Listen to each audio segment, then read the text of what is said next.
எந்த தெய்வமும் ஆடம்பரத்தை விரும்புறதே கிடையாது.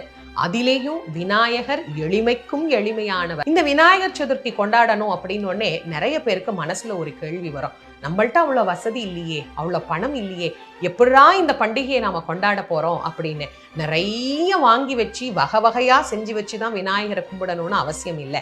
ஒரு 50 ரூபாய்க்கு கூட எளிமையாக நாம அவரை வழிபாடு பண்ணலாம். நம்ம வீட்டுல இருக்கிற விநாயகரையே எடுத்துக்கங்க, எங்கும் சுலபமாக கிடைக்கக்கூடிய அருகம்புல்லால அர்ச்சனை பண்ணுங்க. நெய்வேத்தியமா அவல், பொரி, கடலை, கொஞ்சம் நாட்டு சக்கரை போட்டு நெய்வேத்தியம் பண்ணிட்டு உள்ளம் உருகி 2 சொட்டு கண்ணீர், பிள்ளையாரப்பா அடுத்த வருஷமாவது உனக்கு நிறைய பதார்த்தம் செஞ்சு வச்சு நெய்வேத்தியம் பண்ணி வழிபடக்கூடிய அளவுக்கு என்ன வையி அப்படின்னு அவர்கிட்ட வேண்டுங்க. கண்டிப்பாக நம்முடைய வேண்டுதல்களை விநாயக பெருமான் சரி சாய். படையல் வைத்தே பூஜை செய்தோம் எங்கள் கணநாதா, நடுநடுவே எங்கள் குறையும் சொன்னோம் காதில் கேட்கிறதா.